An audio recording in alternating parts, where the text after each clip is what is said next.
I'd like to welcome you all to the next session. It's a symposium sponsored by Thai Otsuka. Thank you for your generous support. So I no need to repeat the introduction of Dr. Somchai, but his important position now is the president of GI Association of Thailand, and he will be a president of APDW December this year. So please welcome you all. And he's just recently appointed chairman Department of Medicine, Silat Hospital. So he will share on the topic of potential gastroprotective agent in the management of erosive gastritis. So please, Dr. Somchai.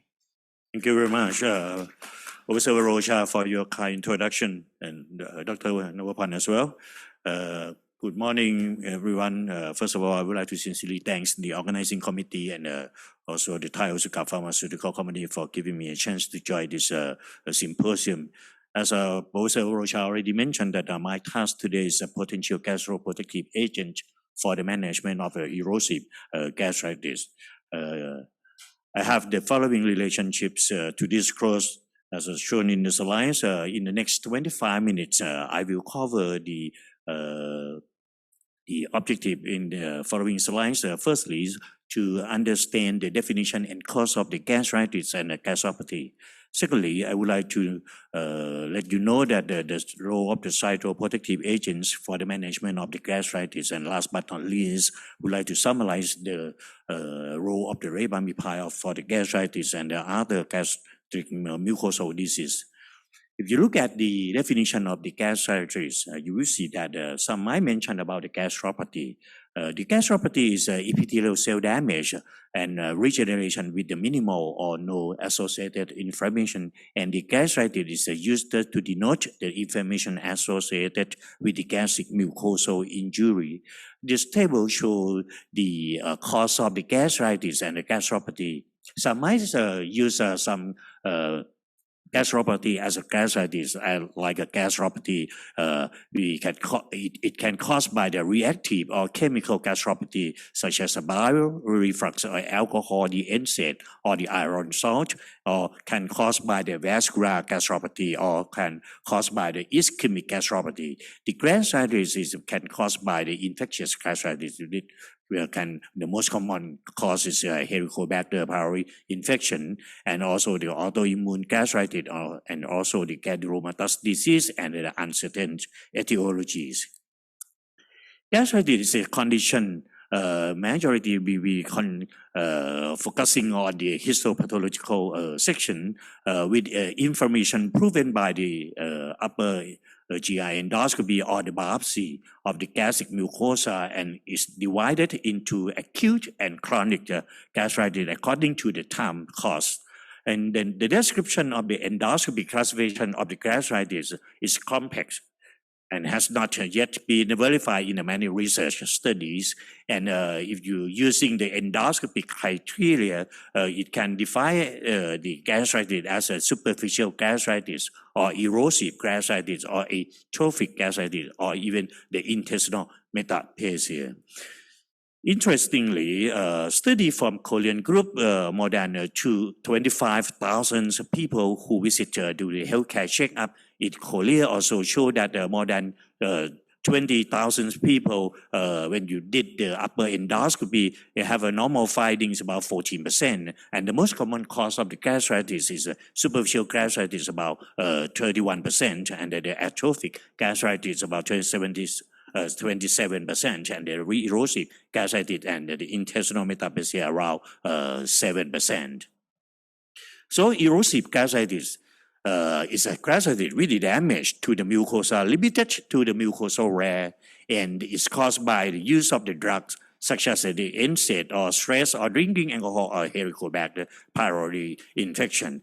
And if they are accompanying with the symptoms, the target of the treatment might be an option for the patient, in that particular patient.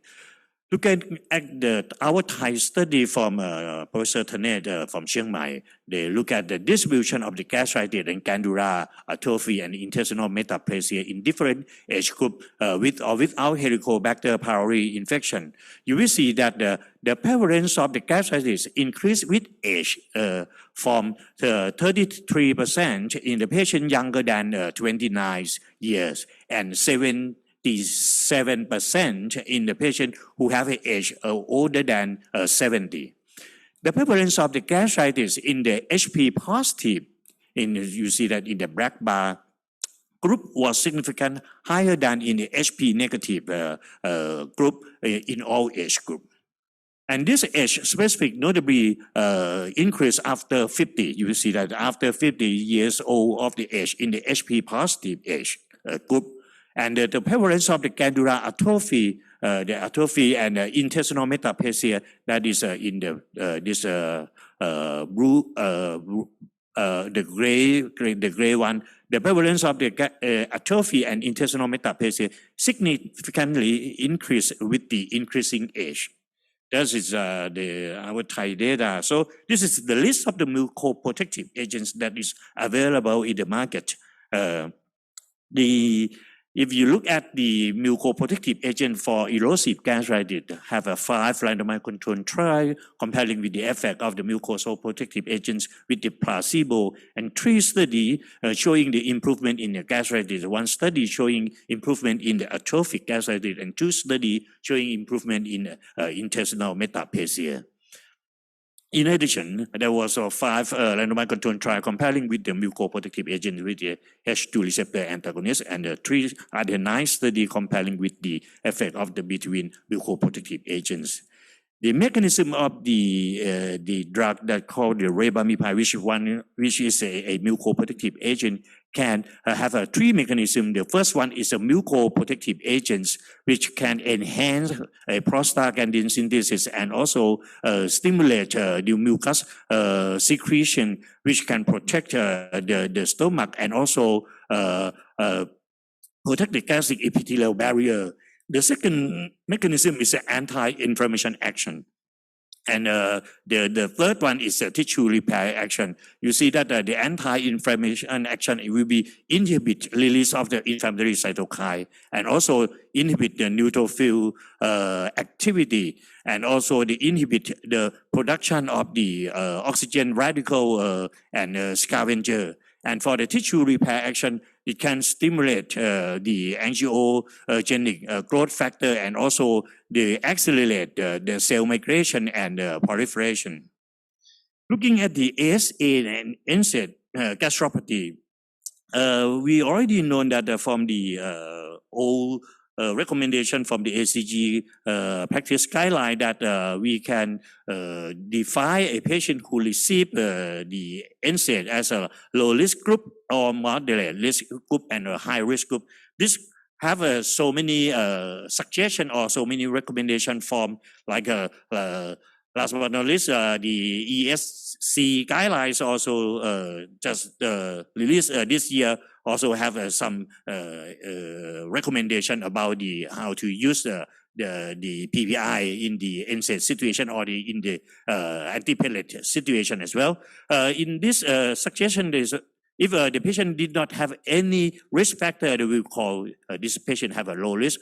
For the moderate risk, which have 1 or 2 risk factor, as shown in this table, we will call the moderate risk. And if the patient have a history of the complicated ulcer and also have more than 2 risk factor, we will call the high risk.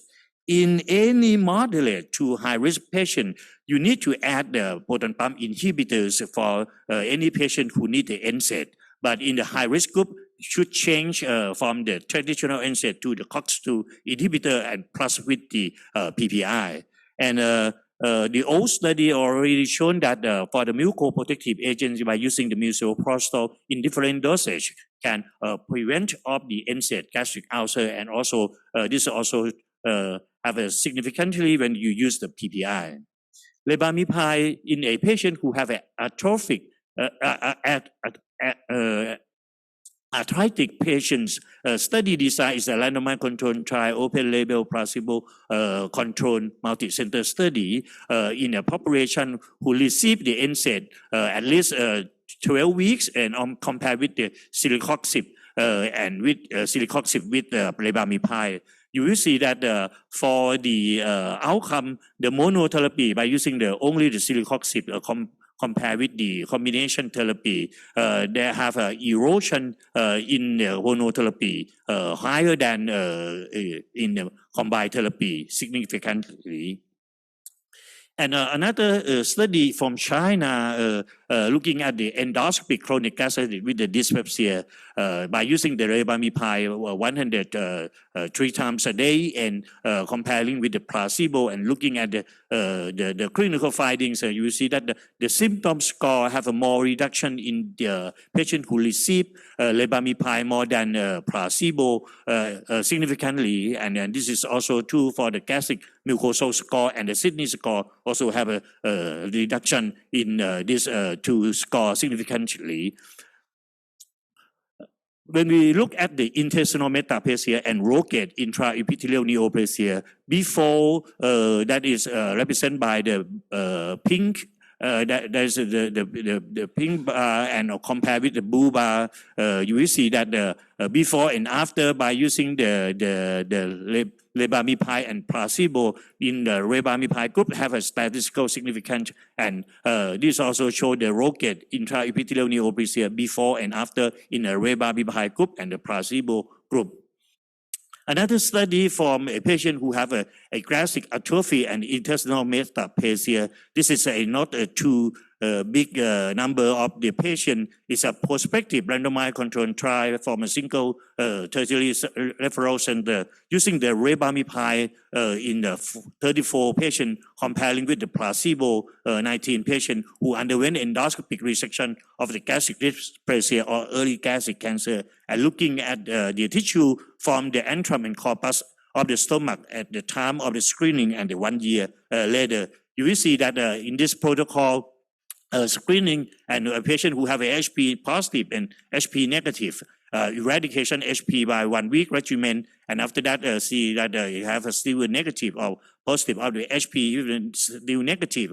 They will divide the patient in this group as a rebamipine and placebo, and in a patient who have a HP negative in the beginning, they will be divided in the placebo and the rebamipine group for 12 weeks and see what is the difference. You will see that in the panel A, in the rebamipine group, at the antrum, before and after have a statistically significant reduction of the atrophic gastritis in the antrum, but not in the corpus. You will see that the same. In the placebo group, in the antrum have some reduction, but not statistical significant, and in the placebo group, it doesn't have any difference.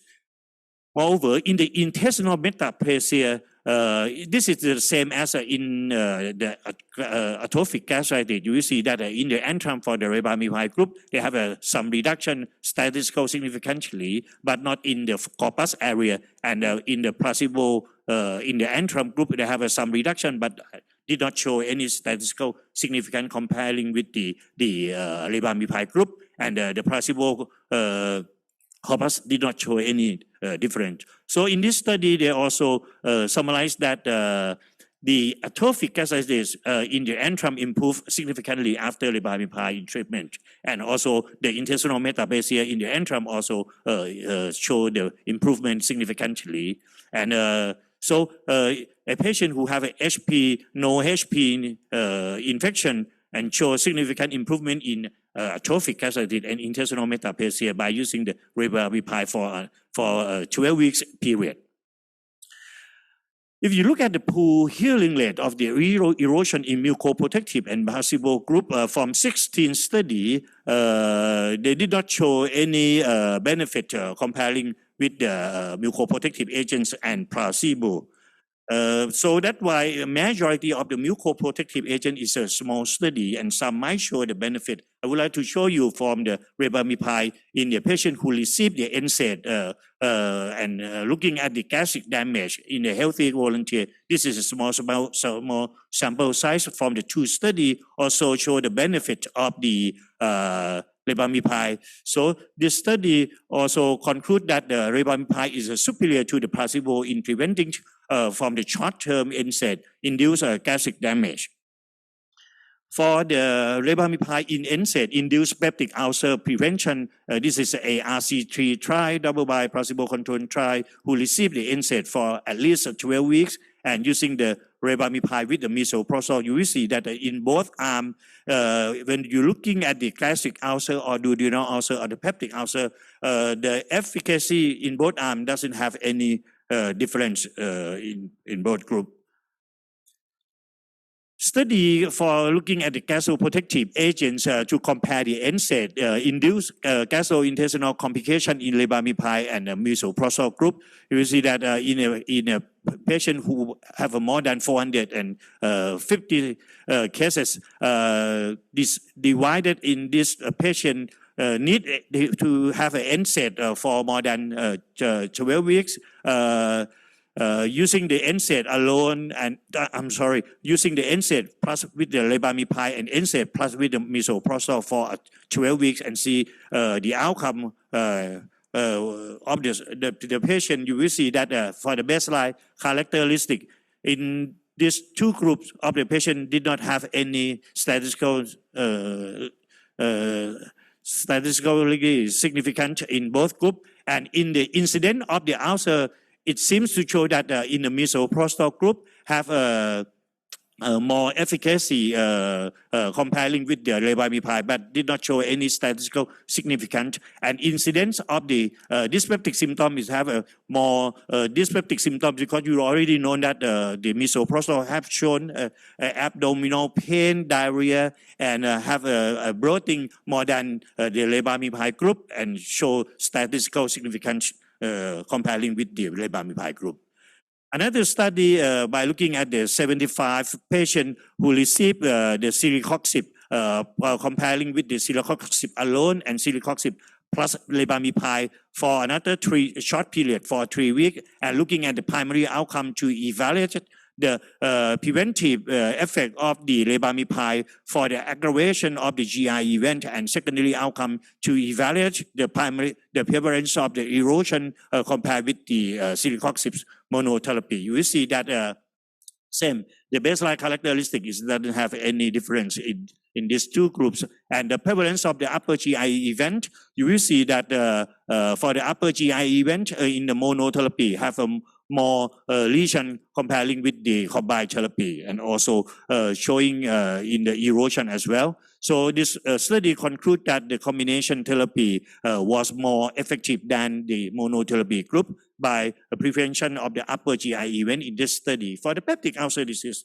what is going on? Using the rebamipine in peptic ulcer disease, by looking at the study in Japan, population is HP-associated peptic ulcer compare group is 1 week of the therapy of the HP eradication and rebamipine and placebo for another 7 weeks. Looking at the ulcer healing rate at 8 weeks, you will see that in the per protocol analysis and intention to treat analysis, they show have a statistical significantly for the per protocol analysis. And for the ulcer healing rate at the 8 weeks also did not show the benefit in this two group from the HP eradicate, and HP non-eradicate show the benefit, but in the HP eradicate did not show a benefit, but in a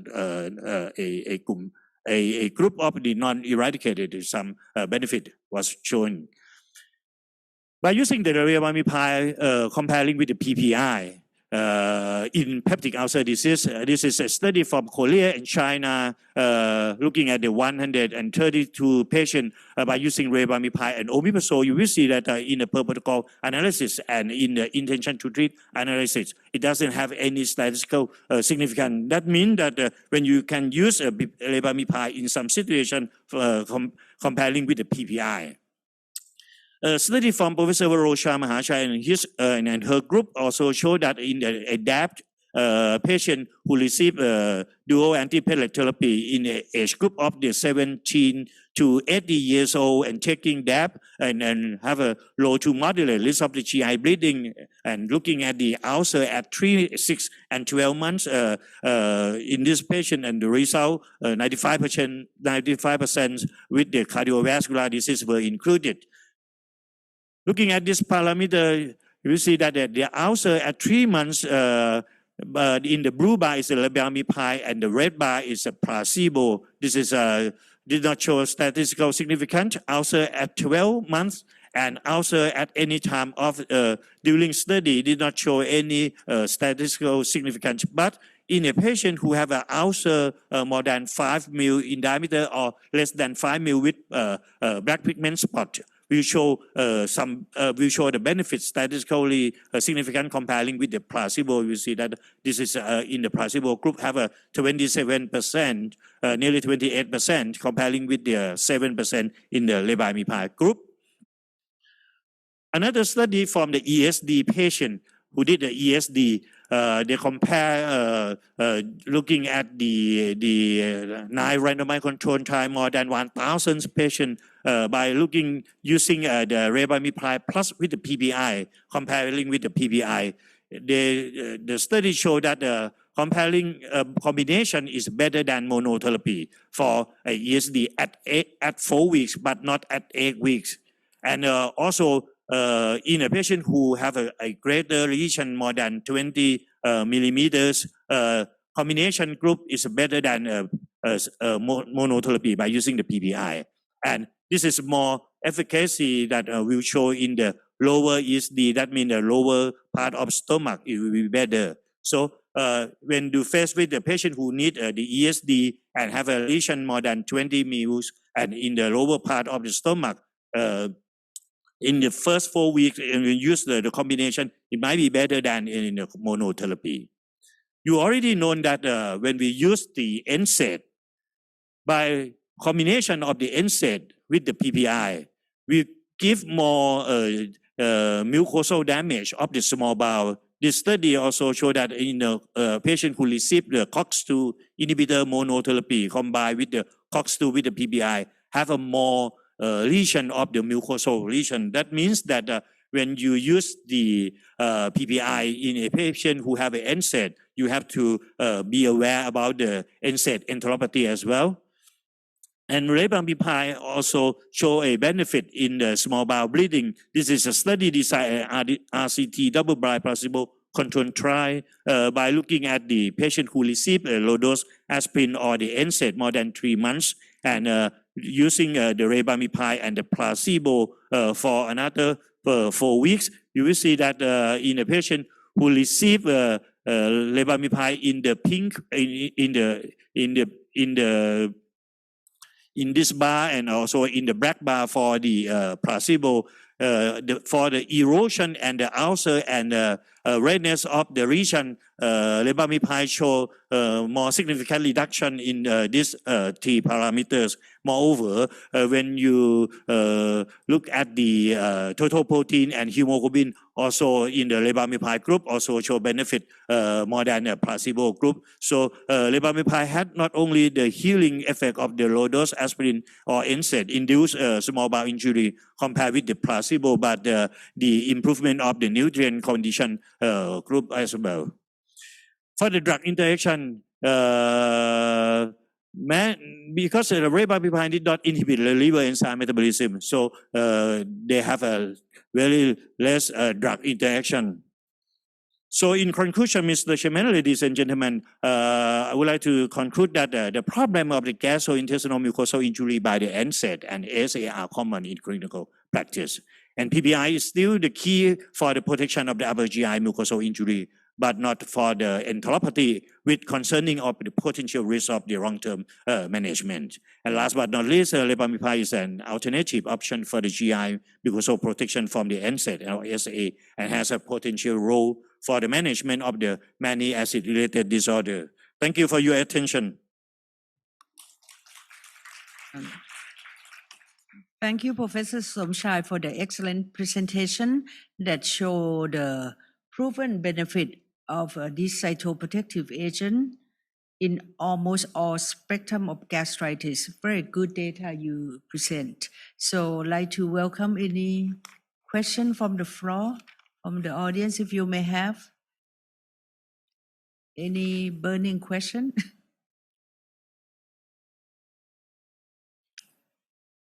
Dr. Justin? Yeah, very interesting talk, and certainly the data is very convincing for erosive gastritis, chronic gastritis. A bit disappointing for functional dyspepsia, but what are your thoughts? Because in many of these functional GI disorder, we know there is this problem with permeability. So theoretically, it should work, but why do you think it's not showing, or at least controversial in this regard? Actually, our Thai guideline also add on the cytoprotective agent in the patient who not respond very well, Justin, because they also have a meta-analysis. I didn't show the data that showed some benefit, about 23% add-on when you use a cytoprotective agents. But anyway, when we're looking at the detail of the study, some might have some erosion, not only the pure functional dyspepsia. That's why they have some benefit in that study. But to be honest, that I think because we didn't know exactly yet that now the functional dyspepsia, as Dr. Novapan already mentioned, that the pathophysiology is changing from the acid-related or the mucoprotective agent, maybe go to the duodenal inflammation as well. Some might have some effect to the duodenal. I would go to look at the duodenal inflammation that was going on and maybe correlated with the clinical findings or not. Very good questions. Yep, Dr. Khan, yes. Ajahn Somchai, thank you so much for your fascinating talk as always. So right now we are in the phase with the many patients come up with the chronic gastritis, and some of them going to present with just like chronic gastritis, intestinal metaplasia, or even turn to be dysplasia. And for a few, it's going to go to the stomach cancers.